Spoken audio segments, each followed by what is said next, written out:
बीच एक तस्वीर आ रही है गोपाल खेमका हत्याकांड से जुड़ी हुई। यहां पर एनकाउंटर हुआ है, एक आरोपी का एनकाउंटर में मारा गया है बदमाश विकास उर्फ राजा। और ये जो तस्वीर आपको हम दिखा रहे हैं उसी एनकाउंटर साइट की, जिस एनकाउंटर साइट पर एनकाउंटर हुआ है बदमाश विकास उर्फ राजा पुलिस की गोली से ढेर हुआ है। और दावा पुलिस का है कि दबिश के दौरान बदमाश विकास ने गोलियां चलाई, जवाबी फायरिंग में गोली लगने से उसकी मौत हुई। विकास उर्फ राजा ही था जिसने हथियार सप्लाई किया। हमारे वरिष्ठ सहयोगी प्रकाश जी जुड़े हुए हैं इस वक्त। प्रकाश, इस पूरी खबर में कई सारे किरदार पूरी वारदात में सामने आ रहे हैं। अशोक साव, फिर उमेश को गिरफ्तार किया गया और अब विकास उर्फ राजा ढेर हुआ जिसके बारे में हथियार सप्लाई करने की बात कही जा रही है। और कितने किरदार हो सकते हैं? देखिए, बिना 4-5 किरदार के ये हत्या संभव नहीं था और कोई ना कोई आपसी रंजिश थी। अब ये तो पता चल ही रहा है क्योंकि गोपाल खेमका के परिवार वालों पर लगातार कई वर्षों से हमला किए जा रहे थे। पहले उनके बेटे की हत्या कर दी गई 2018 में, फिर गोपाल खेमका की हत्या की गई, भाई पर जानलेवा हमला हुआ, एक और बेटे पर जानलेवा हमला हुआ, बाल बाल बचे। लेकिन कल देर रात पुलिस जब छापेमारी करने गई मालसलामी थाने में, जो पटना सिटी, जो पुराना पटना का इलाका है, वहाँ चिमनी भट्टा के पास मुठभेड़ में विकास उर्फ राजा की मौत हो गई और वो भागने की कोशिश कर रहा था और पुलिस पर जवाबी हमला भी कर रहा था सरेंडर करने के बजाय। और वहाँ से एक कारतूस और एक खोखा भी बरामद हुआ है और इसी ने हथियार सप्लाई किया था उमेश को, जो कि अभी पुलिस की गिरफ्त में है। वो सारी कहानी जानता है और उमेश ही शूटर है जो कि सीसीटीवी में जिसकी तस्वीर कैद हुई थी और जो आराम से भाग कर निकल गया और पटना वहीं आसपास के किसी अपार्टमेंट में भी छिपा था, उदयगिरी अपार्टमेंट में, जहाँ पर कई बड़े बड़े उद्योगपति भी रहते हैं। अब पुलिस तहकीकात करके इस नतीजे पर पहुंची है कि इसमें मुख्य किरदार और कौन कौन है, कौन लाइनर था, कौन मैसेंजर था और क्या आपसी रंजिश थी। तो ये सब कहानी बताई जाएगी। 5 बजे डीजीपी बिहार की प्रेस कॉन्फ्रेंस है, उसमें एक व्यापक प्रेस कॉन्फ्रेंस किया जाएगा और उस समय सारे पर्दे परत दर परत खुलेंगे। फिलहाल एक इनकाउंटर हुआ है, इसका अंदेशा हमें था क्योंकि लॉ एंड ऑर्डर को लेकर जो परसेप्शन बन रहे थे बिहार में, जो कानून व्यवस्था यूएसपी था एक जमाने में बिहार के मुख्यमंत्री नीतीश कुमार का, वो उनकी साख गिरती जा रही थी, उनका इकबाल खत्म हो रहा था।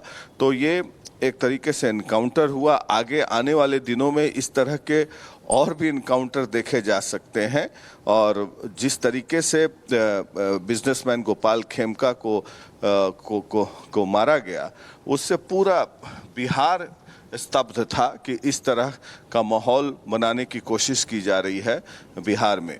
तो एक अपराधी मारा गया है, कई गिरफ्त में है। मुख्य अपराधी जो शूटर है उमेश, वो गिरफ्त में है और शाम को पुलिस जी प्रकाश जी,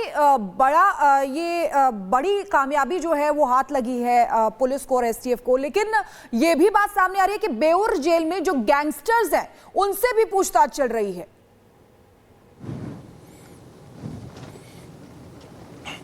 बिल्कुल, इस तरह के कई वारदात जो हैं और जेल से भी ऑपरेट होते हैं। केवल बिहार ही नहीं, पूरे देश में इस तरह के जेल से ऑपरेट करने वाले कई गैंगस्टर और माफिया हैं।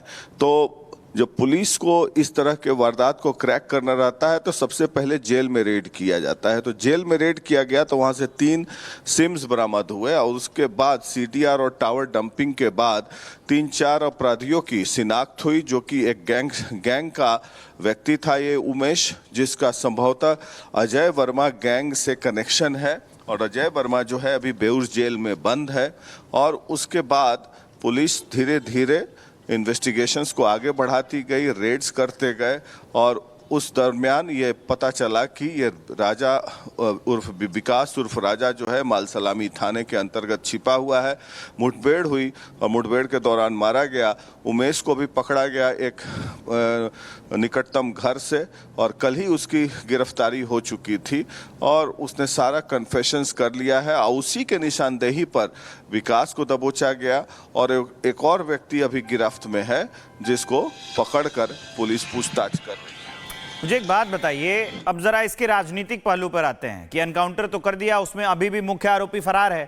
तो ये पूरे 2025 में जनवरी में हुआ, मार्च में हुआ, अप्रैल में हुआ, लगातार कारोबारी मारे गए हैं।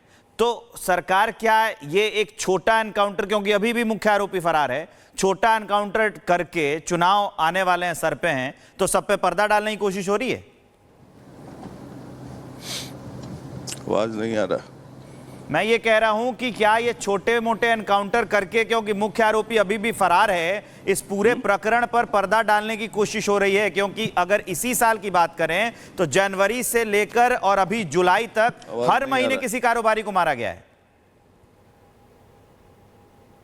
चलो, संपर्क टूट गया है, लेकिन जरूर ये एनकाउंटर और इस एनकाउंटर के जरिए सरकार की तरफ से जो डैमेज कंट्रोल की कोशिश होगी कि देखिए साहब, हमने एनकाउंटर कर दिया, लेकिन सवाल यह है कि कैसे राजधानी पटना में जिस कारोबारी के बेटे की हत्या की जाती है 2018 में, और अब उस कारोबारी की हत्या हो जाती है, और लगातार इस तरह की वारदातें हो रही हैं। इस बीच एक तस्वीर आ रही है गोपाल खेमका हत्याकांड से जुड़ी हुई। यहां पर एनकाउंटर हुआ है, एक आरोपी का एनकाउंटर में मारा गया है बदमाश विकास उर्फ राजा।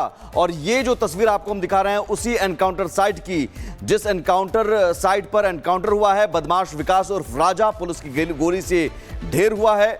और दावा पुलिस का है कि दबिश के दौरान बदमाश विकास ने गोलियां चलाई, जवाबी फायरिंग में गोली लगने से उसकी मौत हुई। विकास उर्फ राजा ही था जिसने हथियार सप्लाई किया।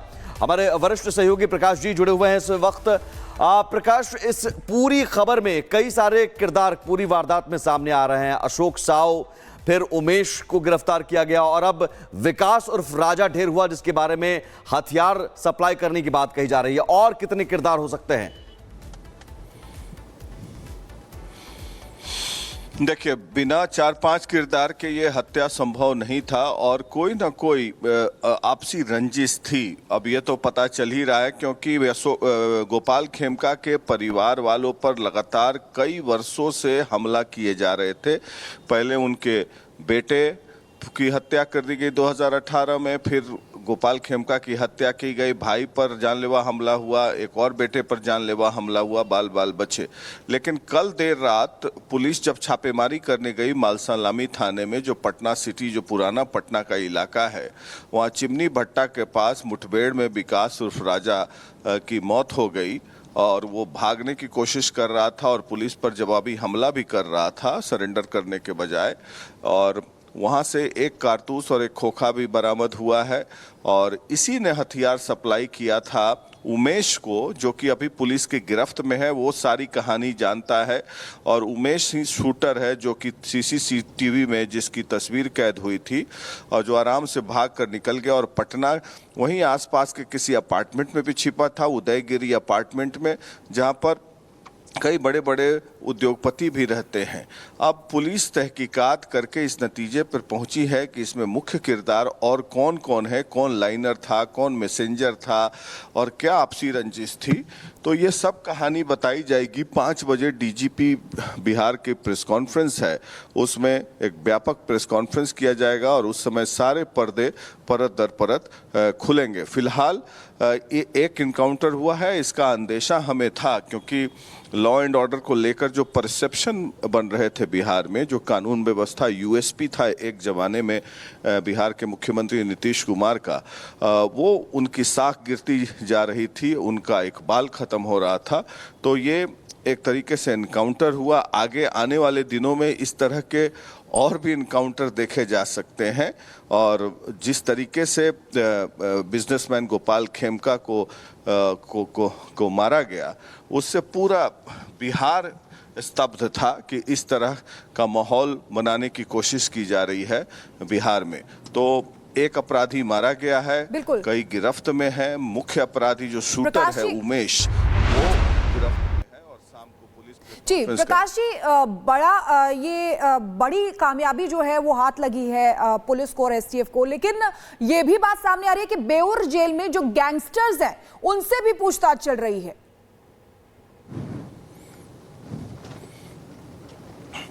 बिल्कुल, इस तरह के कई वारदात जो हैं और जेल से भी ऑपरेट होते हैं। केवल बिहार ही नहीं, पूरे देश में इस तरह के जेल से ऑपरेट करने वाले कई गैंगस्टर और माफिया हैं। तो जब पुलिस को इस तरह के वारदात को क्रैक करना रहता है तो सबसे पहले जेल में रेड किया जाता है। तो जेल में रेड किया गया तो वहां से 3 सिम्स बरामद हुए और उसके बाद सीडीआर और टावर डंपिंग के बाद 3-4 अपराधियों की शिनाख्त हुई, जो कि एक गैंग का व्यक्ति था, ये उमेश, जिसका संभवतः अजय वर्मा गैंग से कनेक्शन है। और अजय वर्मा जो है अभी बेउर जेल में बंद है। और उसके बाद पुलिस धीरे धीरे इन्वेस्टिगेशंस को आगे बढ़ाती गई, रेड्स करते गए और उस दरमियान ये पता चला कि ये राजा उर्फ विकास उर्फ राजा जो है मालसलामी थाने के अंतर्गत छिपा हुआ है। मुठभेड़ हुई और मुठभेड़ के दौरान मारा गया। उमेश को भी पकड़ा गया एक निकटतम घर से और कल ही उसकी गिरफ्तारी हो चुकी थी और उसने सारा कन्फेशंस कर लिया है। और उसी के निशानदेही पर विकास को दबोचा गया और एक और व्यक्ति अभी गिरफ्त में है, जिसको पकड़कर पुलिस पूछताछ कर रही है। मुझे एक बात बताइए, अब जरा इसके राजनीतिक पहलू पर आते हैं कि एनकाउंटर तो कर दिया, उसमें अभी भी मुख्य आरोपी फरार है। तो ये पूरे 2025 में जनवरी में हुआ, मार्च में हुआ, अप्रैल में हुआ, लगातार कारोबारी मारे गए हैं।